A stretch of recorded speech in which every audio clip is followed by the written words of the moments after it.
He was an army veteran who just tried to save life of his boss. This small act of kindness costed him life of his wife and child. Mexican mafia was sure that they will destroy him, completely unaware his revenge on that day will bury them deep into the ground. Welcome back to Paramount Recapped. I don't have many subscribers, but your single comment is a ray of hope to motivate me.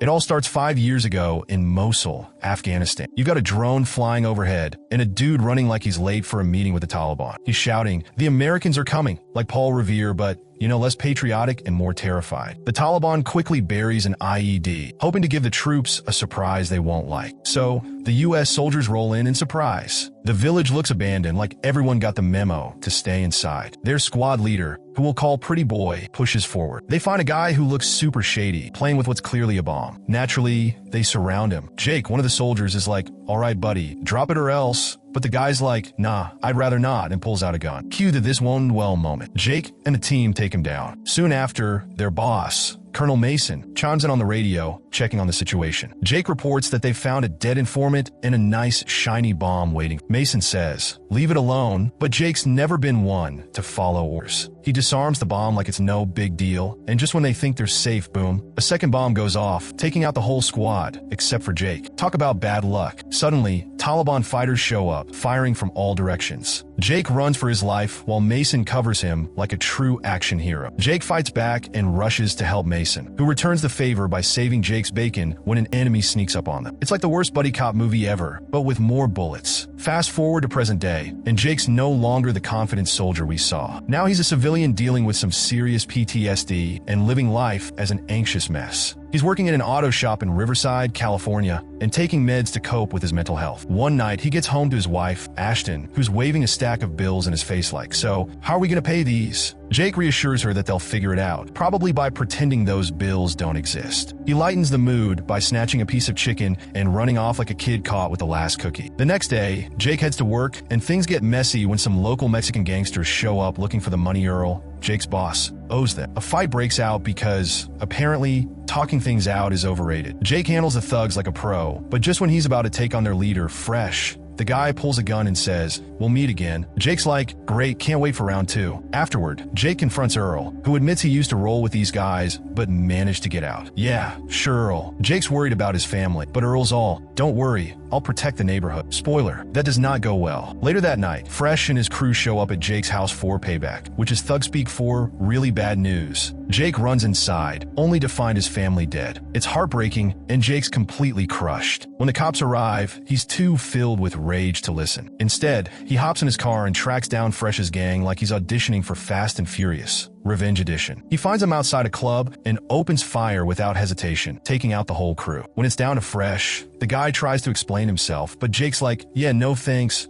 and pulls the trigger. 5 months later, Jake's in prison for his rampage, and he's still haunted by his family's death. Mason visits him, offering help, but Jake's all, "Nah, I deserve to be here." He admits he killed those guys without an ounce of regret and would do it again. Mason tries to comfort him, but it's like trying to hug a cactus. It's not happening. Then Jake gets a visit from Ramsey, a guy who runs a private task force. Jake's not interested and tells him to buzz off. Later that night, some masked men break into Jake's cell and kidnap him. Guess who? Yep, it's Ramsey's crew. Ramsey says he's been keeping an eye on Jake and is impressed by his skills. He gives Jake a choice: rot in prison or join his secret squad, Section 8. After a bit of thinking and realizing prison food sucks, Jake decides to join. In DC, Ramsey introduces Jake to the rest of the crew: Elias, Ajax, Brunner, and Mueller. It's like the Ocean's 11 of military badasses. Ramsey explains that Jake's old identity is dead, and he'll get a new name, backstory, and probably a really cool alias. Later, Ajax tries to pick a fight with Jake to test him. At first, Jake resists, but eventually, he almost stabs Ajax in the eye with that sneaky pen. But then, a memory of his family flashes in his mind, and he calms down before things get ugly. For his first mission, Jake teams up with Mueller. Their target is Alejandro Castillo, a defense contractor contractor who's selling weapons on the black market. The plan is to steal some files and take out Alejandro before he can make a deal with the Russians. Jake sneaks into the warehouse where Castillo is meeting with a Russian buyer. A fight breaks out, and Jake takes out most of the bad guys, sparing 2 innocent women because, he's still got some morals. Ramsey's not happy about Jake leaving witnesses, though, and threatens to send him back to prison if he doesn't start following orders. Instead of getting into the details of her mysterious past, Mueller admits she was in the army but got in trouble for decking her commanding officer. Seems like someone had a little too much fun on the job. Not long after, Ramsey fills everyone in on their new mission. The target? Senator Jim Graham. Their task? Grab some digital files from a sensitive case and, oh yeah, take the senator out. Ramsey gives Mueller the job of recovering the files while Jake gets to play birdwatcher, aka keeping an eye out. The rest of the team is on backup duty in case things go south. Ramsey warns them the security is going to be tight, so they better be ready for a fight. They all head to California, blending in as landscapers. Seems like a decent disguise until Mueller sets off an alarm, totally blowing their cover. With that, Jake dashes off to chase Graham, while Mueller takes care of the files. Jake eventually corners the senator, who in true I don't want to die fashion, starts pleading for his life, talking about his family and all. For a second, Jake actually hesitates, but Ajax shows up and takes care of the problem. No hesitation. Jake is haunted by the senator's words and feels guilty about his family. After showing vulnerability, he's now a target for Section 8. Masked intruders break into his home, but he escapes and goes to Mason for answers. Mason confirms Jake's in deep trouble, and Jake asks him for cash and a gun. Meanwhile, in Riverside, Jake learns from his son's best friend that Fresh was seen with shady figures before the family's murder. Before he can get more details, Locke arrives, shooting at Jake, who narrowly escapes as Locke eliminates everyone in his path. Locke's superior, Ramsey, encourages him to continue the pursuit. Later, Section 8 tracks Jake to Earl's auto shop, sparking a fight where Jake defeats Elias and Brunner, but is nearly killed by Ajax. Mueller steps in, saving him by shooting Ajax. Earl gives Jake a car, urging him to leave before the cops arrive. They head to Montana, where Ramsey is meeting congressmen. However, Jake is captured, waking up tied to a chair with Ramsey and Mueller over it. Ramsey reveals the entire situation was a setup, and Tom makes a surprise appearance, adding to the tension. Jake's totally thrown by Tom's sudden appearance.